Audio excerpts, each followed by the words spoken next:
8, 7.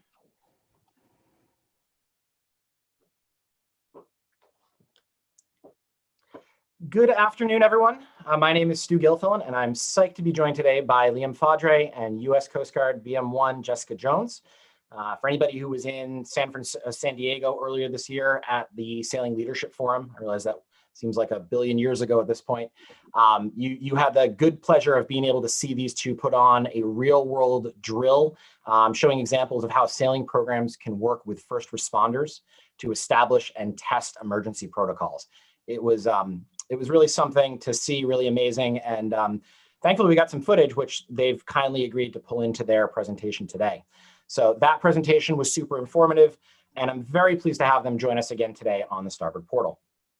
First, if you're enjoying the Starboard Portal, please support our efforts to build a community of active, engaged sailors by purchasing or renewing a U.S. Sailing membership. We've got lots of great content that's been on the portal and more that's coming up on the schedule. And thanks to U.S. Sailing members, we're able to adapt and evolve to provide more and more content like this. Visit us today at mem.ussailing.org to join or renew your U.S. Sailing membership. So with us today, we have Liam Faudree. Hi, Liam. How are you? Who's in his 5th summer at Rochester Yacht Club as their junior sailing director.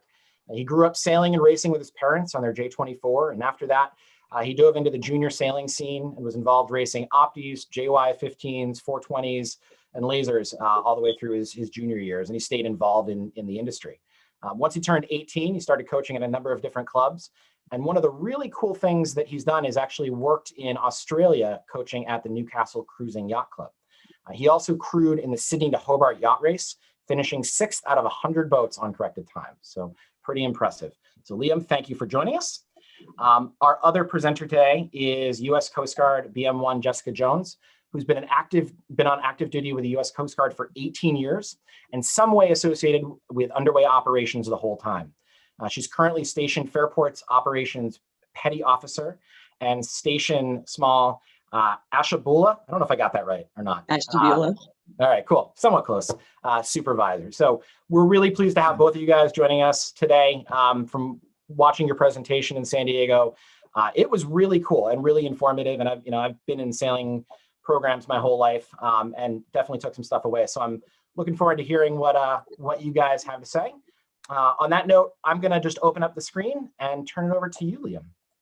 Cool. Thank you, Stu. Thank you, everyone. Thank you, Jess, for being here. It's exciting, and we're thrilled to be able to present our presentation. So this kind of just give you a little rundown.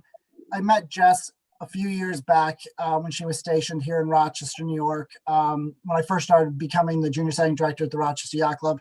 And, safety has always been one of our big concerns, and I think most programs can agree to that.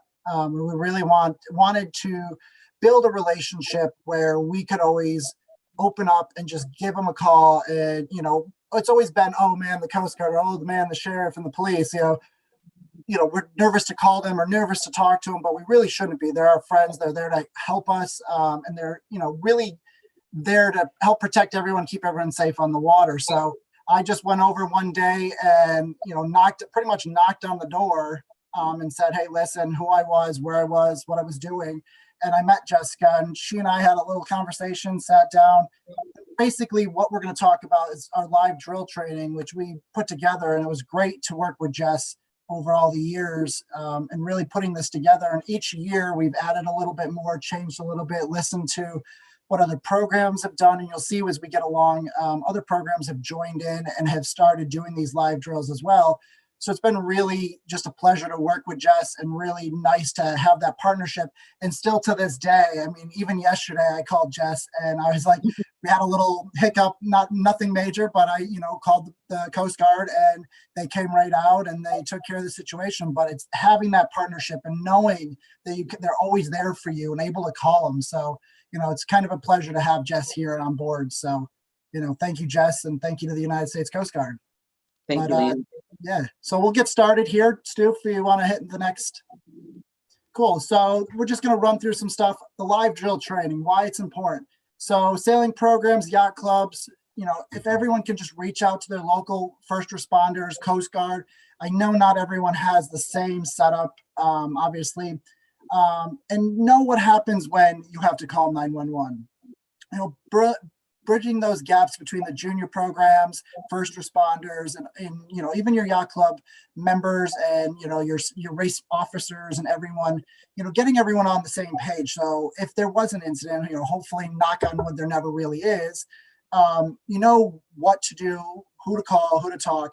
It really does build the partnerships. I mean, still to this day, like I said yesterday, I just picked up my own personal phone and I reached out to the guy that's there now and had a chat with him, sent him photos of the boat, and they took care of it, which is great. You know, the next thing here, teaching the coaches the proper protocols when it comes to an emergency. A lot of us have hired young 18-year-old coaches that are just out of high school. You know, they've been sailing their whole lives and they're great sailors and everything. But when it comes to the coaching, and you know, an emergency, knowing what to do in case there is an emergency. So it's a great training, and obviously really work on keeping everyone safe, on the water, off the water, and knowing what to do. So Jess, do you have anything you want to say about that? Or no, definitely build those partnerships, and you want to have a flow of communication so everyone's on the same page. all right, Stu, we can hit the next slide. Yep. So where we are located here at the Rochester Yacht Club, it's on Lake Ontario. For many of you who know us or don't know us, Lake Ontario is one of the Great Lakes. RYC has been running the live drill for a number of summers now. We didn't get to do it one this year due to COVID and all the restrictions and having a late start to the season, but we still, you know, make those partnerships with the Coast Guard, bring the staff over, have the staff meet with the Coast Guard, check out the boats. So we started it a few years ago with all of our staff. And then the second year, we encouraged more of our local clubs along the lake and upstate New York to participate, come and check it out. We got more people involved. We invited the Monroe County 911 services and EMTs. So we're keep adding to the program to make it bigger and better. We added bright colored vests. The reason being is if they do call an emergency and you're out on the water's dark and gray and the boats are dark and gray, the vests really help to show the brightness. We used flags one year. That way they know who to come to find you if you are in distress, and you know, getting your people to safety as quick as possible. And then, like I said, each year we've grown the participants, and building the relationships and focusing on safety. All right, Stu. So here's a little diagram. The red dot is where Rochester Yacht Club is. You can see the two channels and the mud from the Genesee River flowing north into the lake. The blue dot is the Coast Guard station. And actually right in between the Coast Guard station and the Rochester Yacht Club is actually our county sheriff's marine unit, which also it's great having them here so close to participate as well. Most of our sailing during practice hours take place just off to the right of the pier there. So, you know, the Coast Guard, the sheriff, everyone knows kind of where we are and what we're doing each and every day. But for our drill, we moved it off. You can see off the shore a bit more. It says drill location. We wanted to stretch it out and make it a little bit more, you know, realistic and say, hey, listen, okay, we are pretty far out, you know, where are you going to be, and trying to make it so that when we do the drill, that it's not pick the person up and get inside and make it really quick. We really wanted to draw things out because obviously when you're on the water, things can happen, breeze, wind, and storms and whatnot. So we wanted to make it a little bit more drawn out. So this is a nice little diagram of kind of where we set up our live drill in comparison to the Yacht Club and the Coast Guard station. All right, Stu. So participants who took place in our drill. You know, we had the local 911 agency. The operator came up to participate with us, which was really cool. Local fire and rescue, the local Marine Patrol, the ambulance, Coast Guard, and Sailing Club. Now you're seeing here, we're getting everybody involved. It's not just the Coast Guard and the Yacht Club. It's so important that we invite everyone. So this picture here, Stu, I think if you hit it 3 times, yeah. So you can see the little arrows. We got the Coast Guard. Our coach was our test dummy, and then the local EMT. And the thing that I thought that when we did the live drill 2 years ago, we actually did it where we have them call in the response, and we had the ambulance come, and they were out doing something. They knew that there was a drill coming in, but it ended up taking about 30 minutes, right, Jess? I think it was about 25 or 30 minutes for EMTs to arrive. So knowing that, Correct. Getting to shore, passing on to someone else that's more experience with, protocol and, CPR and first aid kind of stuff, passing them off to the Coast Guard. Those kind of things are all really important in knowing each step, thinking, oh, they're going to be here in 10 minutes. They might not. We don't know where your location is. And that's why it's important to get them to come down to your club or your yacht club or marina or your sailing venue, wherever it is, setting that up ahead of time. Like I said, it takes a village to care for the kids. This shows the teamwork that goes into helping to keep everyone safe on the water. And it really all around was just spectacular to see. We all treated it like it was a real drill. What we've set up here, and you'll see more in a little bit, is when we do our call in to report an injury, we don't specifically call 911. And we'll explain that here in a minute. So if you want to go ahead and go on to the next slide, Stu. So every year we do our live drill in June, finding a time that works best for everyone. We always kind of plan the third week in June. It's our orientation week for our camp, and all the instructors are here.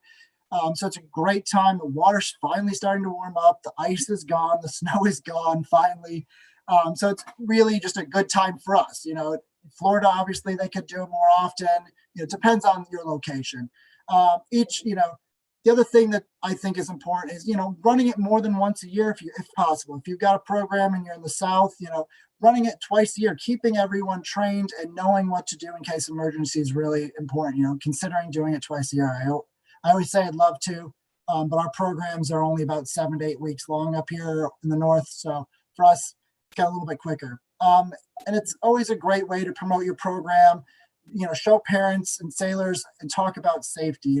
We like to share and let everyone know, the parents, what our coaches are doing and how are we doing to take care of their kids while they're on the water. I think, that helps to put them all at ease, letting them know that your coaches are trained and are comfortable with first responders and all that good stuff.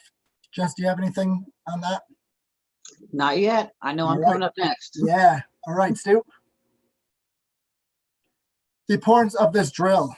It is for safety. Like we talk about a lot. You'll hear it a lot. Safety. We want the students and the coaches to be safe, both on and off the water. The coaches knowing what to do on the water if there is an incident, as well as the students, the kids on the boats. We want to make sure everyone stays calm in case there is an emergency. Communication, opening those chains of communication between all local first responders, law enforcement, coaching staff, yacht club members, your other yacht club employees, knowing what to do and who to talk to. So important when it comes to this. Plus it's fun. It really is. It shows everyone working together, the coaches swimming, playing the victims. And the key thing here is working on VHF radio communications, and explaining how the radios work, working on your CPR. We all had to do the CPR on dummies when we're doing, our CPR and first aid course, but actually practicing on people, and, they have their life jackets on, don't crunch them too hard, but take good care of them. But yeah, it's working on each one of those steps, which is really important to both your program, our program, and every program in between. All right, Stu. Jessica? Initial SAR questions. So for the Coast Guard, we have an actual check sheet that we send out there when we're doing this presentation, so everyone knows exactly what questions will be asked. Is that communication factor with your local responders is very important because they may ask something a little bit different. Also, we've ran into situations where multiple local responders respond to different areas of your training environment. So knowing who's going to pick you up where, having that communication saying, this is what happened, this is where it happened, this is where I'm going to get my victim or my kid back to port safely. Make sure that when you are transmitting this information, whether over VHF radio or on your cell phone, that you're clear, calm voice. Knowing what those questions are going to be ahead of time is a good way to help practice that. Good, Stu. This is our initial SAR check sheet. I know it's probably hard to see on some of y'all's forums, but the idea is that very first block: position, nature distress, number of people, and description of vessel. We can't do anything without that position, no matter who the local responder is. We need to know where you are so we can get to you and get you safe. So that's the first thing. Number of people, how many people we're going to be looking for, nature distress. Did they just fall off and they might be suffering from mild hypothermia, or do they bang their head and have a concussion and not responding? We need to know the severity of it. And then description of vessel, that just for your marine units helps us get to that unit that much faster. Next. There's some pretty pictures from the drill we did. I think that was in 2017. Was that 18? 18, I think it was. Was it not your last year? Yes. Yeah. So 2018, yeah. It's 2018. So you can see, I think that, sorry, Stu, that the one photo to the right there, I think, actually, so stop before we get ahead of ourselves. The one on the left, I thought what we did that year was really cool. Because like, we're showing the diagram, the map diagram of where we were located. We were pretty far out. So by the time the Coast Guard came out to meet us on the water, the coach could be tired. They've, been working on the victim. What we did is we had the sheriff, instead of transporting the victim on the water, out on the lake or wherever you might be, we had the Coast Guard drop off an individual onto our coach boat to work with the coach and help, prep the victim and get them ready. We didn't want to be transporting people back and forth from boat to boat. Let's keep them stable as much as possible. And then the second photo really does show, got the Coast Guard and everyone on the boat, the backboard, getting the victim out while we're at the dock where it's a safe environment versus out on the lake or a sea or wherever it might be. And it might be kind of bumpy. So, I think that those two pictures, I really think adding the Coast Guard, hopping on, or they've got more training than a regular sailing instructor. So having them, jump on is a nice thing if that's something you can make happen. So Liam, we have a question in the chat box, and the question centers around, it's more of a comment as well. It says, I want more training in safety and emergency skills in all sailing, and to be involved with adult sailing and safety development and practices. And so a question I would have for you is, as you've done these drills, how has it impacted the type of training you do separately for your staff? How has it potentially modified the way that you've looked at your protocols? Has it had a change or an impact on those? I would say it has. I mean, prior to being here, it was kind of, obviously we had our proper procedures that we would follow. But we didn't really, it was kind of like just a willy-nilly, get the person out of the water and get them to shore. Now it's, we kind of, what's the victim, what's the situation, getting them out of the whatever the situation may be, getting them to, safety as quick as possible, working on, so for us, we don't bring any life-threatening injuries back to the yacht club, which is one of the big things. It used to be we bring them all back to the yacht club and first responders, EMTs would meet us at the yacht club. We've since changed that to, not every location is the same. And that's why I say it's important to reach out to your local first responders. But is there somewhere safe, an environment where you can take this victim or individual that was, injured to a safe environment where you might not have the media, you might not have other people standing around, and we take them directly to the Coast Guard station. At that point, that's when first responders, EMTs, they can all enter there, but you're not getting the media, you're not getting other parents, you're not getting other kids. And I think that's really important, keeping everyone separated for that individual, for their safety and, respect, really.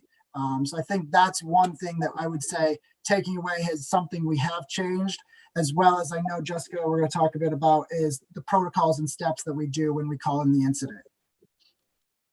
Yeah, and Jessica, I actually have a question for you as well. And so in looking at these pictures, I think one of the things, especially if programs are working with instructors that may be younger and have not had experience working with or speaking to law enforcement or Coast Guard representatives, seeing somebody in uniform sometimes can be a scary thing without getting to know them. I'm curious what your experience has been and how do you potentially connect and communicate and put some of the instructors at ease in a way that, reassures them that you're there to help and you're not necessarily judging them? Because I know that personal interaction is a really big thing for you as a representative of the Coast Guard. So I'm fortunate enough that my children are all around the same ages of these coaches that I've been helping train for the last couple of years. Honestly, pizza goes a long way. Sit down, have some pizza, have a conversation. I think it was my second meeting with the coaches. I did not come in uniform. I had my hair pulled back in a ponytail, wearing shorts and t-shirt, and just kind of sat and talked to them. You know, I've asked their birthdays, what programs they're in, what they're going to school, but having that communication showing that I am a person. I think that goes a very long way. And then when you are doing your debriefing training, make sure they understand this is training, this is helping you better. What questions do you have? What could make you better? That open line of communication. Yeah, absolutely. So you heard it here first. Pizza solves all problems. Got it. All right, moving on. So this right here is an ICS 201 form, instant command systems. A lot of programs know what instant command systems are. If that big thing happens, Hurricane Katrina stuff, those are always set up. We did the smaller form and a smaller version of it for our drill itself. This just says who, what, when, where, how. These are the drills we're going to do. This is where we're going to go. This is what we need to see happen, just so the coaches and the first responders are on the same page. This, again, already sets you up for success because you know what to expect. You know what you're saying. You know that we are going to capsize in this area. A person's going to go in the water, and then the Coast Guard's going to respond, or Monroe County Sheriff's is going to escort that vessel back in, depending on which scenario. Again, this might be hard for people to read, but it's just a black and white, every little detail you can possibly think of. Communication, safety, all your points of contacts. Go to the next slide, please. All the points of contacts are on here. You know, Station Rochester, the ambulance, Monroe County Sheriff's, Rochester Yacht Club Sailing Club coaches, you know, who our safety officer is. We'll have one person assigned just to watch those safety factors. That's all they do. One person representing your first responders, just to make sure all the communications there, if there are any questions or if there are any last minute changes that we need to make. Public information officer, we had someone actually put it on social media that the Rochester Yacht Club is conducting this drill. These are the people involved. If you want to see it, come hang out at the pier on the beach, or look for pictures on the Rochester Yacht Club website. You know, who the crews are, the boats, who's going to be on watch, what every little detail is put in this form. You don't necessarily have to use this form, but planning your drills out in black and white sets you up for success, not just for the drill, but for when it actually happens. Your coaches already know what to expect and what to do. This is one of the changes that Liam made when he first took over the program, was the action plan. So having those meetings with your local responders is going to go a long ways, knowing what their protocols are. Normally, if you call 911, 911 is going to call, when it comes to Coast Guard anyway, 911 is going to call the sector Buffalo or the sector over the Coast Guard unit, and then the sector calls the individual station where it's happening in their AOR. Working with our sector up in Buffalo, working with Rochester Yacht Club, we discovered it takes an additional 5 to 6 minutes to get that information back when they're right around the corner from where we are.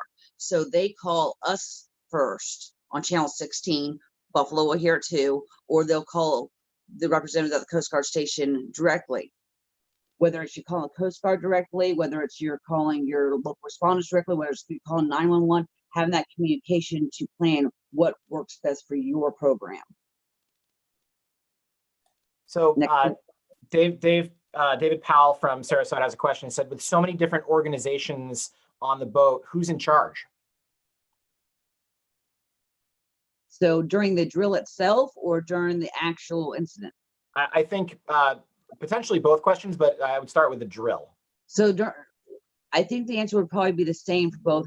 Once you open the line of communication with your local responders, you will know who's going to be in charge of making sure your program is safe and who's going to be the first responders out there. For Rochester Yacht Club, it's the Coast Guard, and then the Marine Sheriff's Unit and local fire back us up. You know, in San Diego, it was the Lifesavers. Life-saving, yeah. Life-saving group.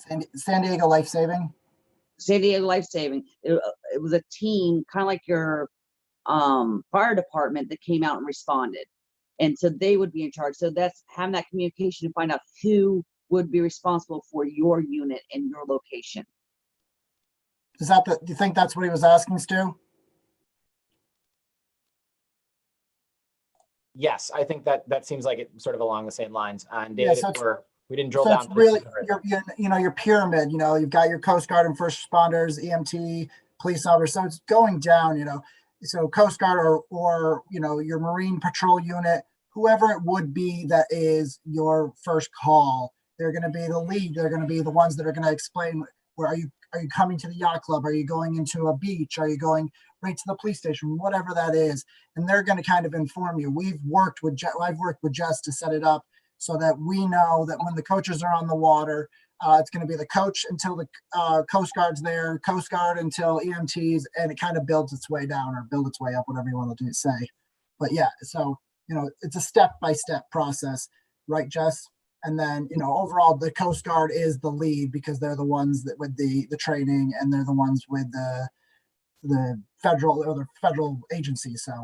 So along those lines, Liam, if you're in an area where this is something that's new to you, how do you determine what that pyramid looks like? Is there a good place to start and work down? Should you try to work from, local, like a harbor patrol, and work up? What's the best way to make those connections? We'll get there in a little bit. There's a few more slides and we'll get onto that. It's a good question, Stu. Beautiful. All right. Let's go ahead and go to the next slide. This is Rochester Yacht Club's action plan. This is what me and Liam edited when he first got there. And it's color coded, black and white. There's a copy of this on all of his coach boats. Is someone injured? Yes. Removed from danger. Is there any medical attention? Yes. If on the water, call Coast Guard on channel 16, or that's a station Rochester's phone number, and we'll call 911 and we'll get the ambulances there and things like that. It's just a little flow chart to help the coaches go along. With that being said, every program needs to talk to their local 911 dispatch, their local responders, and find out what works best for them. So we added here, so, at the top under the Junior Yacht Club, it says the AED can be found at the clubhouse. I think that's also another point to put out there, is making sure your instructors know where all your AEDs are. For Rochester Yacht Club, we've got one that goes out on our race committee boat for all of our regattas and just club racing. We've got one in our main clubhouse, as well as we have one on the east side of our basin. So we have 3 on property, and letting your staff know where those are so that if there is an incident, they can find that immediately. Okay, Stu. Oh, wait, sorry. One other thing. If an incident happens on shore, you'll see at the bottom, I will take care of that. If we have a kid that gets stung by a bee and have an allergic reaction or anything like that, we're going to do our own 911 on shore, call them, let them know where we are. But anything on the water is going to be taken right to the Coast Guard station to make sure they're all safe. And the nice thing about that is the police and the fire, and they already know from all our training that if there's a water incident for a junior program, they're going to go straight to the Coast Guard station. They're not going to come to the yacht club, and they're not going to be driving around looking for people and finding out where the incident is. So it's a direct right to that Coast Guard station, which makes it a little bit easier on everybody. All right, Stu. So this is what Stu was just talking about a little bit about. So you'll see in the next few slides, we've worked closely with the Sodas Bay Junior Sailing Association, which is just down the lake from us, about 30 miles down the lake. And they've now set up their own program, and they're doing training with their first responders. And one of the interesting things here is I think Sodas Bay has 3 or 4 different jurisdictions. So, you've got on the South Shore, you might have a different fire department. The one on the North Shore, you might have it on the east side, the west side. So knowing and getting each one of them involved is so important. So here they've listed out all of the different locations where their sailing program takes place. They've listed bottom down right corner. They've got the Sodas Fire Department, the Sheriff's Department, Coast Guard Auxiliary, and the Wayne County Sheriff. So they've got everything. They also reached out to their local 911 service, which is the Wayne County 911 service and dispatch. And they went through this with their specific 911 agency as well. So I think, first step, Jess, you would agree that reaching out to your local 911 dispatch, you can go online and find their email or phone number and call them, or you could just call right to 911 and ask them, who do I talk to? How do I set something up? And I think we've done that before. And, you know, each location has, you know, the little red triangles list the different places where the people can be taken out. So you've got your red, your yellow, and your blue, which is a nice little diagram. They have all of these set up in their coach boats as well, and they use them in their training for their coaches as well. And then here's another one. This was Annapolis and Severn Sailing Association. So they did one, I think, this past year. You know, and they got their, you know, for them, I think it's a harbor master that they have to rely on. So you'll see the Coast Guard, the harbor master, and then you've got your dock master and the junior fleet director. So they got all of them involved. They brought them out to play, and now they know what to do in case there's an emergency. And Annapolis has set it up where if there's an emergency on the water, they bring everybody down to Annapolis Yacht Club for if they need ambulance service or anything like that, because Severn's out at the end of the point with, you know, and hard to get ambulance and first responders out to the point. So, you know, setting this up and working with the other programs in the area and knowing, you know, what to do in that emergency. And I think that's really important. I'm gonna go back to that original question by Mr. Powell. You know, how do you know where to go? I agree, 911 would be a good place to start. Hey, I'm setting up a program. Who would respond to my program? Another thing is talk to your local marinas. They're going to know who responds to your area.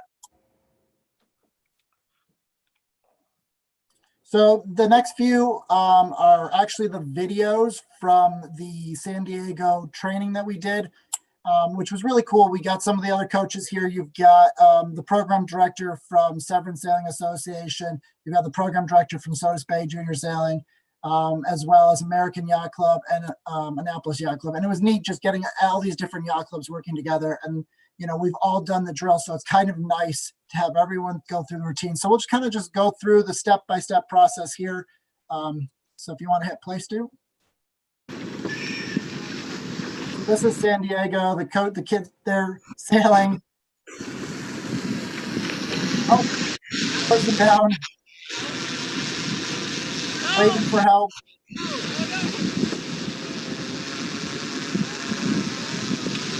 The coach boat comes up alongside, making sure we get the victim out of the water. That's one of the things that I think is really important here. Jess and I.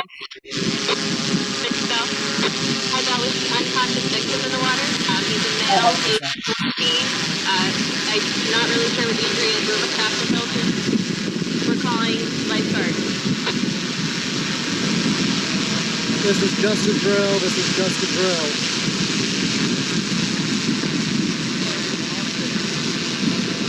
That's one of the important things, I think, when you set this drill, making sure that everyone that is listening to the radio, knowing this is a drill, repeating it over the radio, this is a drill. Please make sure that you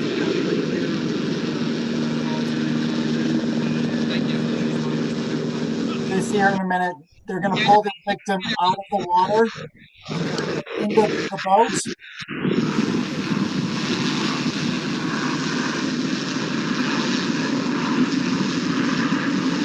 Working together as a team.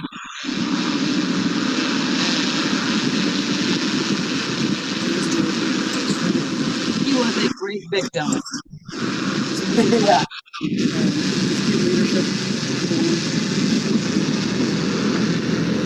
And then they're moving to the extract point. We're heading in.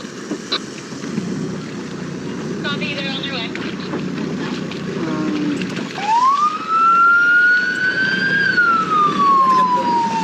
Yep. Yep.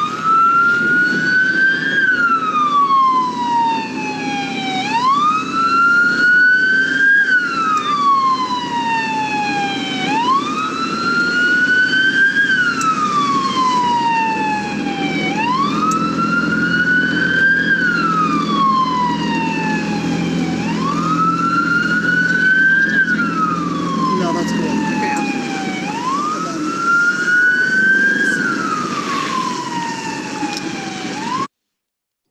So takeaway from this, I think, making sure that chain of communication again is open, letting people know you're doing it as a drill if it's a drill. We had set this up with the San Diego Life Saving weeks in advance. So, when we were first going out to present this drill, I didn't know who I was going to have to reach out to, who my contact was. First, we tried the Coast Guard. The Coast Guard only does, I think, San Diego Bay and 2 miles offshore. I'm not Correct. sure. And that's why it's so important to know what your location is. Sorry. Don't take that.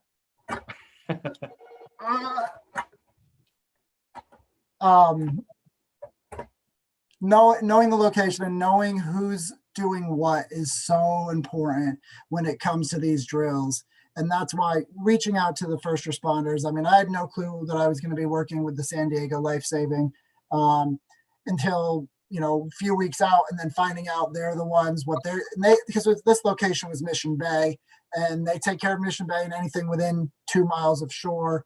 They've got their first responders on power boats, and that you saw there on the truck. They're a little bit everywhere, so it's kind of neat to be able to work on that. So that's important to make sure we have those connections. Liam, do you want us to jump? There's another version of this, I think, that has very similar audio, but do you want us to jump to the drone, or do you want to play that as well? Let's do the drone. All right.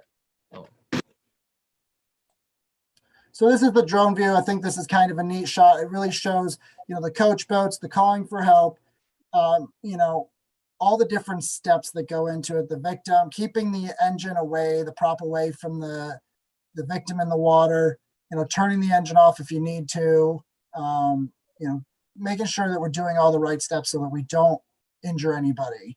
And then, if, you've got multiple boats on the water, other classes, I know this is probably questions, what to do, getting all the kids together in case there's an emergency, having another coach come in and take your place, and getting that victim to shore as quickly as possible. So this just kind of shows from a higher angle, getting the person in the water, which is kind of a neat little shot that US Sailing was nice enough to let us use. Liam, it's interesting you talk about how to account for other boats. So when you and I were working on setting this up, one of the things I talked about is that as part of the demo day that US Sailing does for the forum, we put together an emergency action plan and we have parameters. And you can actually see earlier on at the top of that shot, one of the safety boats that had been up there. And I was sort of the southern end of this. And so for us, it was an opportunity when things came in, we let our other protocols come into place. And so it's not just, I think, from my perspective, what I walked away with this about is it's not just the victim in the water, it's how do the rest of your protocols work for protecting other participants. And I think that was almost as big a thing for me as it was for watching others here. We do have a question that came up.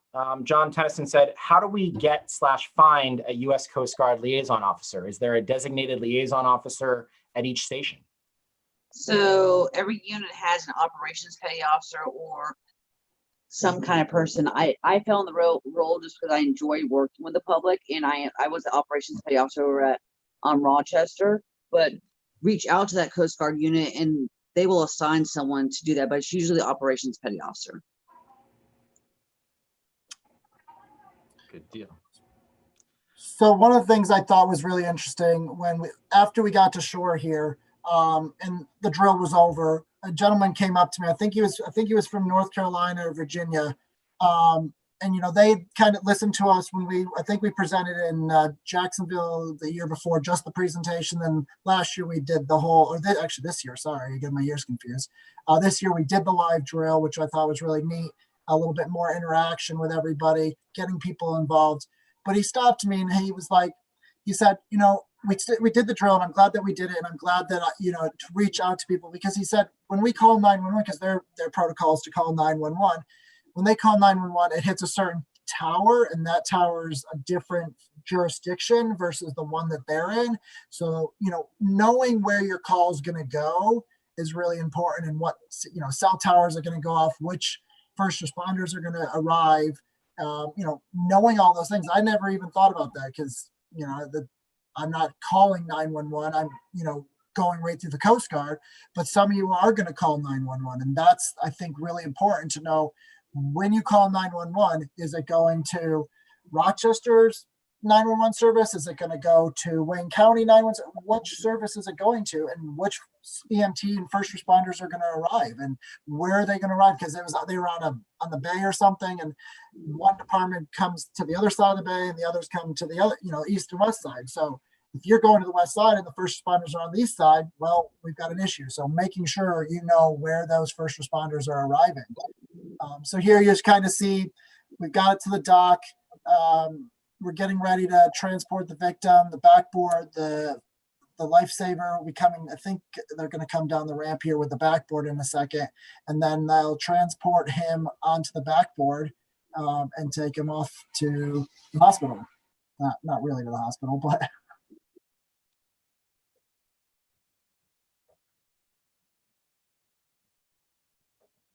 but it was just really neat to see everyone, all the different agencies working together. Like Stu said, working with the hotel was a big part too, letting them know that we were having, sirens and whatnot coming to the beach and other people at the hotel. And, the emergency action plan for the conference, I think was really important that we worked on that together leading up to the conference, so that everyone was on the same page and knowing what boats and who was doing what, when, and where. So I think, all of that was really fun and neat to see on the backside of it as well. As you and I were planning this, one of the things that I was trying to account for, in addition to the demo days, is how much of a runway would you need for either on water emergency vehicles or somebody on land? Like, how much space did we need to carve out? And so if somebody was in my shoes at your own club, you're trying to figure out how to replicate this and how to do a drill and explain it to somebody who's not involved, I would highly recommend showing them just the drone footage from this to show kind of what will transpire, I think, as a guideline. Because I know in my own personal space, having been through it now makes a lot of sense, and I got it. It took me a little while to wrap my head around how it would fit into the larger scope of what we were doing. And so in our case, it was demos. In your case or others, it might be classes or programs. So trying to fit those pieces there. There was another question about if we could get copies of the documents that are in this. Sometimes the font's a little bit tough to read. Are there templates that you guys can make available and then I could share on US Sailing's Sailing Leadership Forum page? Give me a second. It sounds like a soft yes. So the SAR questions, the SAR sheets, those are in the Coast Guard SAR addendum. There's no reason why that one could not be shared. Because that's for when we do our drill. The ICS, I'll just have to go through this ICS form for you and remove some names and things, but I can give you a general idea. Yeah, I think people are just looking for a template. Okay. Like a blank version of it would be great. Okay. We've used that template, just the one for all the coaches, what questions you're going to ask them. So to familiarize yourself, it's great to have the coaches look over, talking about the position, how many people, what's the nature of distress, and the location. I think that alone was really important to the coaches, so that they know exactly what questions are going to come their way during this training. And then you with the other sheet there, Jess, that was, so we did, when we did our live drills, we did a bunch of training. We did just, an individual with a broken arm, unconscious, non-responsive, and then we just did some capsize recovery. So we were trying multiple things. We did about 3 hours in the morning that we did all these drills, and then we did the one live drill where all the first responders came into the picture. So as we're watching sort of the end of this video here, what is the communication like as you're transitioning from on water to on land, as you're moving from people on water to emergency services on land? What is that transition like? It honestly depends on your area of responsibility and who you're working with. Some units have radios where they are programmed for both the land side and marine side. I was privileged enough in Rochester to have both ways. Some of it is you have to switch from those marine band radios to your cell phone and handling with 911 dispatch. It all depends on who you're talking to. Again, working with those first responders and knowing what those communication steps are and where those barriers may be. And I think we've hit sort of the end of the drill here as the drone starts to fly away. Yeah. So then there's just, this is back to our drill, kind of showing the different steps, back to getting the victim out of the water, the Coast Guard's on board, helping, doing CPR, transporting the victim, getting them out of the water. Coast Guard, like we said, it took 25 minutes or something for ambulance and first responders to get to the Coast Guard. So it was a lot of, your coaches are going to get tired. People do get tired. So it's, changing it up and having extra people to help out once you get to shore. And then, I thought the cool part was we actually did in both situations, actually strap the coach down, go through all the steps, and like they're wheeling them away. I think getting that into people's head that it can be a very serious situation and not to be scared of it. I mean, yeah, you should be nervous, but also being confident and knowing what to do is really important. And then, Jess, you want to do the take home? Take home points. Don't be afraid to reach out to all of your first responders. They really enjoy this sort of training and exercise and find great benefit in participating. This is not just training for your yacht clubs. This is training for us too. We get new members all the time that need this kind of training and know how to respond to the crisis, how to move our boats, how to answer the radios. We're doing the same thing on our end. We need training. It just makes us all better at our job. Make sure you don't just talk about what to do in an emergency, actually practice it so everyone knows exactly what to do, especially staff. That's why the drill was so important to us. It was real time, real life. You saw how long it took for EMS to respond. You knew the questions that the Coast Guard was going to be asking. You knew that if someone fell overboard, we have to throw a buoy. That way they have data so they can find that person later. All the stuff went into our training, and then we actually did it. And when we were doing the drill in San Diego, the victim, I told him flat out, you better not move when you go in that water. And I was so proud of him because he played an excellent victim. But that's important because we don't have someone helping us pull them in the boat. We need to know what that weight feels like. We need to know how uncomfortable it is to be in those positions trying to get them out of the little coach boat. It's good training. Invite your first responders to join you during one of your regular camp days so that they're aware of and understand what normally happens. So that goes back to the pizza. We had pizza, we had lunch, we talked about these different things. We talked about how the Coast Guard does search patterns, and what the Coast Guard does. So they knew who I was. And then just round robin, just talking about what the program does, what they want out of it, what they would like to see happen. So we've said it on next slide. We're not going down the water right now. COVID's out there and everything. But so biggest thing, communication, safety, and have some fun. This is what all this drill was about. And I joke about pizza. Like Liam told you, he walked to the Coast Guard station. Hey, I'm taking over this sailing program. I'm like, Tati, I was like, okay, we had lunch. We've had lunch a lot, and it really does help to bridge that gap. And I can't be, more happy about it. I was always, as growing up, I was like, oh man, I don't Coast Guard. Oh no, they're gonna get us in trouble. What, I don't want to call them, blah blah blah. But now I'm like, I wouldn't want to call anybody else. I mean, not to say like, so yesterday, just a kind of a quick thing. We had a little, there was a program in a boat, and we called the Coast Guard, and the Coast Guard went right out and took care of it. And I think, knowing that they're there for us whenever we need them, no one got hurt. It was a, kind of a good practice for us to know what to do. And, we went right through our, each of our steps and contacted the Coast Guard, and they went out and, did what they need to do. And that's probably the most important thing is, safety. And, we've talked a lot about that. And I think many of us all want everyone to be as safe as possible, on and off the water. So I think if that's the biggest thing we can take away from everything here is the communication, the partnerships, and the safety part of it. So Jessica, my first question for you is, have you learned to sail? I have not learned to sail. It is on my bucket list, but I do enjoy playing on boats, but because I am on boats a lot, I don't spend much of my off time on boats.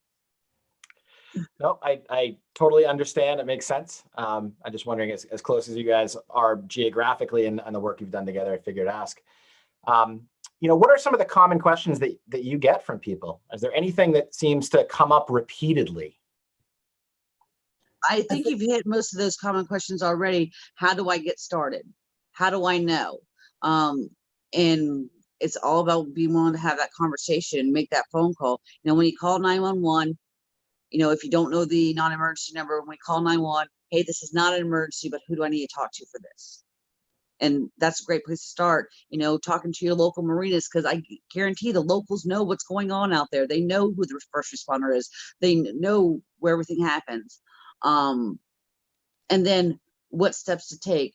That black and white plan, the ICS 201 that we're talking about at the beginning of the presentation, knowing who's doing what to expect, what the next drill is, and go with that. We know everything does not always go to plan, but you want to stick to that plan as closely as possible, because otherwise that's when mistakes happen, and then the training environment is no longer a training environment, it's a rescue environment. I'm going to stop the share there because we're at the end. I want to thank you both for giving us some of your time and expertise again after having been out with us in San Diego. It was awesome to see the footage come out again and be put together. Any last thoughts? Yeah, we've said it a bunch of times, but really just reaching out to any of your first responders and knowing who to reach out to, the right people. And if you know, I think like Jessica said, if someone is looking for, the Coast Guard, she's always here to help, right, Jess? You've helped. I'm always here to help. She's always been and always will. She's been so great because all the programs up here, they've used it different, had to call different Coast Guard stations to set up. And she's always been there to help you make those connections. If you can't make that connection, if you don't know which Coast Guard station to call, Jess is here, I'm here. We can try to help you with what we know. And, call it, like we said, calling your 911 service and getting them involved to come and play. When the guy came out, he, never been out here, never knew what was going on, but he watched everything happen. He saw the first responders arrive, the ambulance arrive, saw the communication over the radio and the phone. And I think that's really key too, is, if you can get those guys to come and join you, gals, anybody, whoever it is, get them to come and join you is really, really important. And the more that you get, the better it'll be. And I always say, I want the helicopter, Jess. We'll talk about the helicopter for next year. Just start with pizza. Settle on pizza. Work on the helicopter. You have to buy a lot more pizza, Liam. So, man, all this pizza. It's all this pizza. Just set up a tab. Well, thank you guys both. For anybody watching at home, this will be on the Starboard portal. Again, thank you to everybody. Your membership helps make this happen. I'll connect with you guys offline about gathering some of the resources that were in this and posting it into the Facebook group, Sailing Leadership Facebook group, if people want to go access it along with this recording. So thank you guys. Really appreciate it. Thank you, Stu. Stay safe out in the water, everyone, and we will see you soon. Safety first. Bye, everyone. Bye, guys. Thanks, Jess. Not a All right, problem.